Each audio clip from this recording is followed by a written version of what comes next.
Number 1 channel के number 1 show में आज बात यूक्रेन को लेकर बहुत बड़ी साजिश की। पुतिन ने 3 दिन में 3 ऐसे बड़े ऑर्डर दिए हैं जो यूक्रेन को लेकर घुटने पर बैठने को मजबूर कर देगा। ज़ेलेंस्की को सबसे बड़ा खतरा इस बात का यह है कि पुतिन का फैसला अब यूक्रेन के 50 टुकड़े कर सकता है। ये बात इसलिए बहुत ज्यादा खतरनाक है क्योंकि पुतिन ने ये 3 फैसले 9 मई यानी कि विक्ट्री डे परेड को ध्यान में रखकर लिए हैं। ऐसे में पुतिन के ऑर्डर पर अब इस पर काम शुरू भी हो चुका है।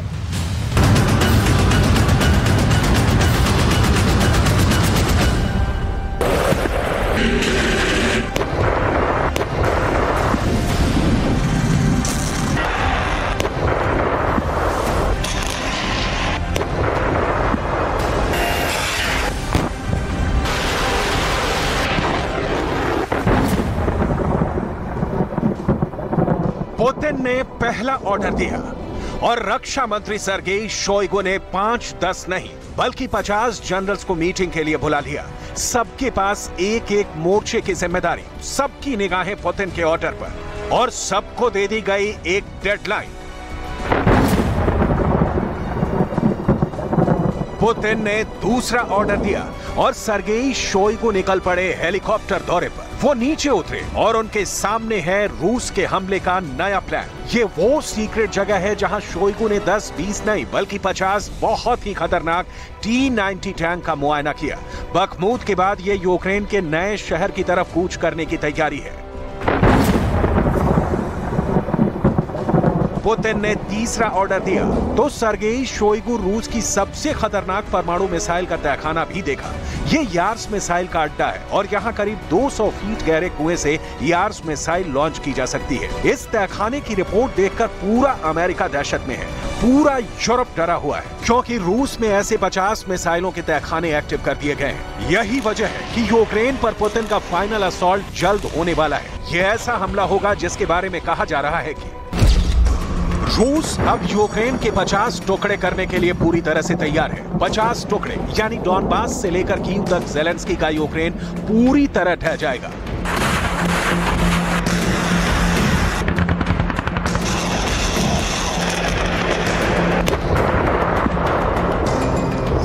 ऐसा इसलिए क्योंकि रूस अब बखमूत को जीतने के साथ पूरी फायर पावर दिखाना चाहता है। विक्ट्री डे परेड पर पुतिन का ऐलान यूक्रेन युद्ध का भविष्य तय करेगा और इसका बड़ा दारोमदार सर्गेई शोइगु पर है।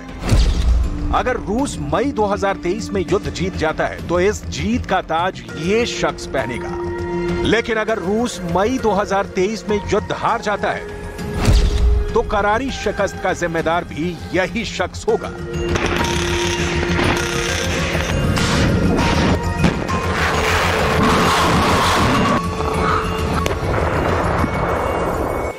सर्गेई शोइगु ने मई के पहले हफ्ते में बहुत मेहनत की है। सर्गेई शोइगु ने रूस के वॉर रूम में एक बहुत खुफिया मीटिंग की। इस मीटिंग में रूस के 50 टॉप जनरल्स बुलाए गए और उनमें युद्ध की रिपोर्ट लेने के साथ आगे की रणनीति पर बात हुई। वॉर रूम में सामने 50 जनरल बैठकर एक एक बात सुनते रहे और बड़ी स्क्रीन पर भी यूक्रेन में बैठे 50 जनरल तमाम कमांडर्स को अपनी रिपोर्ट देते रहे। और फिर सबसे अहम बात हथियारों की सप्लाई पर आई तो सबको पुतिन का ऑर्डर बताया गया जिसमें रूस की फोर्स के लिए अब मिसाइल का उत्पादन 2 गुना करने को कहा गया है। Выполняет государственный оборонный заказ в установленные сроки. Сейчас необходимо в кратчайшее время удвоить объемы производства высокоточных средств поражения.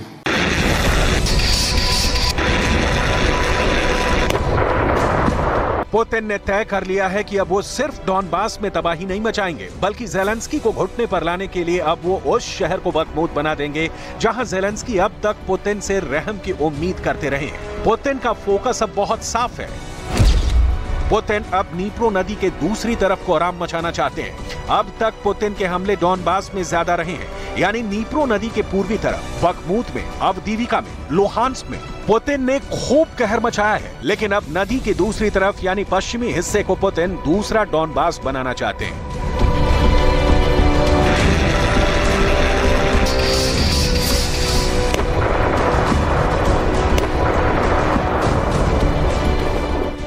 इस वक्त यूक्रेन को लेकर पुतिन ने अपनी डिक्शनरी में रहम वाला शब्द मिटा दिया है और अब वो यूक्रेन को सिर्फ पैर रगड़ते हुए देखना चाहते हैं। वो चाहते हैं कि ज़ेलेंस्की सरेंडर कर दे, लेकिन क्या ऐसा होगा? क्योंकि ज़ेलेंस्की के इरादे कुछ बता रहे हैं। ज़ेलेंस्की ने राजधानी कीव में इन्फेंट्री डे मनाया है। ज़ेलेंस्की ने अपनी फौज की बहादुरी के किस्से सुनाए। ज़ेलेंस्की ने बताया कि वो अपनी एक इंच जमीन रूस से वापस लेंगे।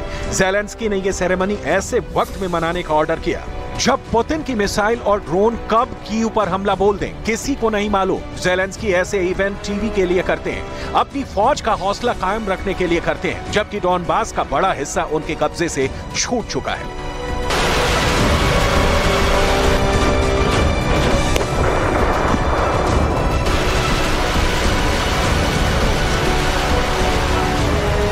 Означає хоробрість та силу воїнів-піхотинців.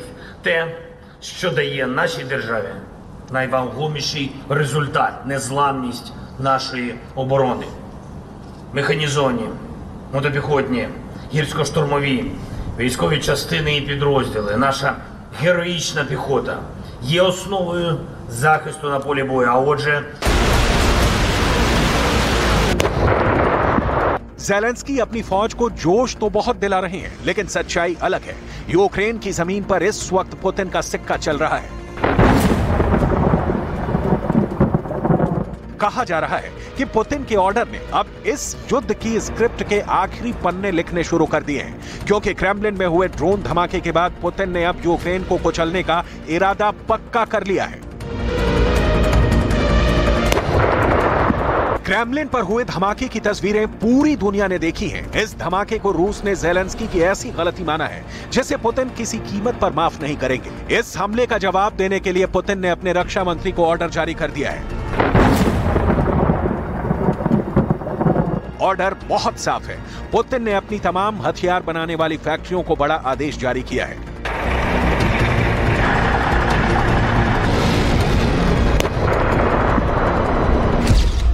पुतिन ने मिसाइल उत्पादन डबल करने को कहा है। पुतिन ने टैंक बनाने का काम 24 घंटे करने के लिए कहा है। पुतिन ने 2022 के मुकाबले 2023 में 7 गुना ज्यादा हथियार बनाने के लिए कहा है। Группировок войск в ходе спецоперации во многом зависит от своевременного пополнения запасов вооружения, военной техники и средств поражения. Руководством страны перед оборонным предприятием поставлена задача в сжатые сроки увеличить темпы и объемы производства.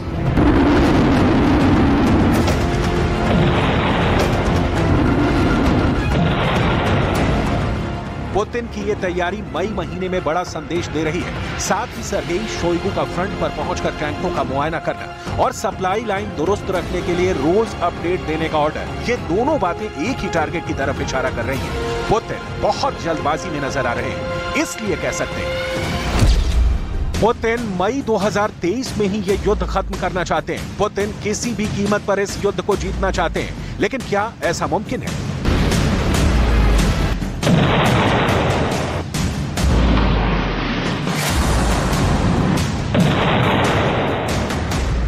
क्योंकि बखमूत में मुंह की खाने के बाद भी ज़ेलेंस्की को कमजोर समझने की गलती नहीं करनी चाहिए।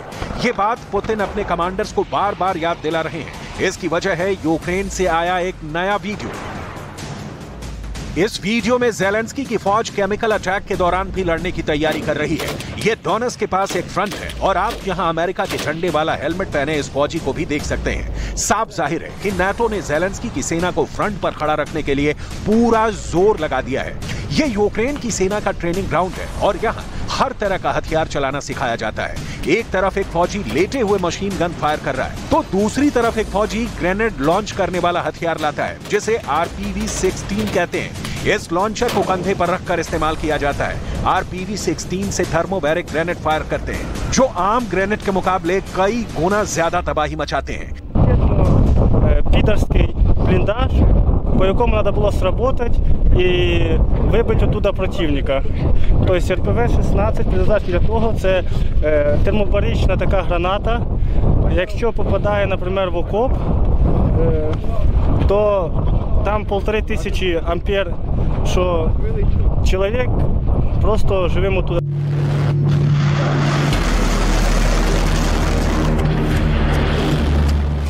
इसका मतलब साफ है कि ज़ेलेंस्की बखमूत में मिली हार के बाद और बड़ी तैयारी के साथ रूस का मुकाबला करने के लिए तैयार है। फिर चाहे केमिकल अटैक ही क्यों ना हो, ज़ेलेंस्की की फौज बहुत खतरनाक दौर की लड़ाई के लिए खुद को दिमागी रूप से लैस कर चुकी है। वो जानते हैं कि पुतिन की सेना भी इस वक्त बहुत दबाव में है और बखमूत में हजारों सैनिकों को खोने के बाद अब नए फ्रंट पर वो जल्दी रिजल्ट चाहते हैं, यानी कम वक्त में बड़े मोर्चे पर जीतना चाहते हैं। В ситуації повномасштабного вторгнення є постійна загроза хімічної радіаційної атаки з боку ворога. І тому ми доводимо до автоматизму наші навики з виявлення отруйних речовин і підвищення радіаційного фону. Тим паче, що отримали хороші сучасні прилади, які на голову на декілька голів вищі, ніж ті, що використовувалися раніше.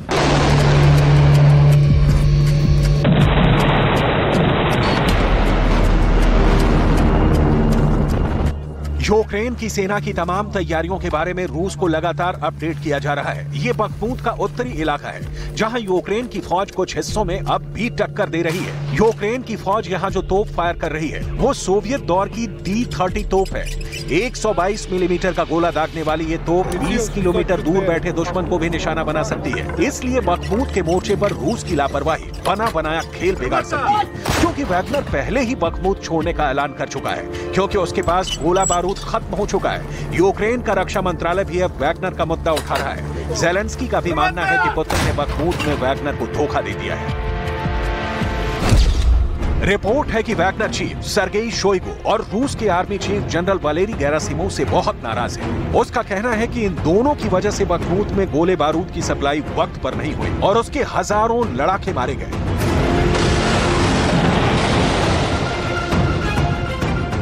इन सब के बीच एक बात साफ है कि पुतिन ने अब सर्गेई शोइगु को युद्ध के लिए बड़ा फैसला लेने की आजादी दे दी है। पुतिन के रक्षा मंत्री बहुत ज्यादा एक्टिव है और खुला हाथ मिलने के बाद उनके दौरों ने यह साफ कर दिया है कि यूक्रेन में आगे मिलने वाली कामयाबी पर उन्हीं की छाप होगी। और अगर पुतिन को खेरसॉन जैसे झटके कहीं लगते हैं तो इसके लिए भी सर्गेई शोइगु जिम्मेदार कहलाए जाएंगे।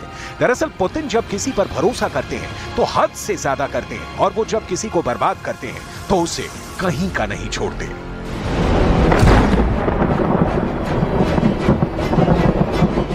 पुतिन का ऑर्डर बताता है कि बखमूत के फ्रंट पर वैगनर की तरफ हुई लापरवाही को लेकर वो बहुत ज्यादा गुस्सा है। वो बखमूत में जीत के बाद हुए नुकसान को बर्दाश्त नहीं कर पा रहे हैं। इसमें कोई शक नहीं कि वैगनर ने बखमूत में बहुत ही खतरनाक लड़ाई लड़ी है, लेकिन उस मोर्चे पर रूस के हजारों लड़ाकों की जान भी गई है और अब पुतिन ये गलती किसी भी कीमत पर दोहराना नहीं चाहते।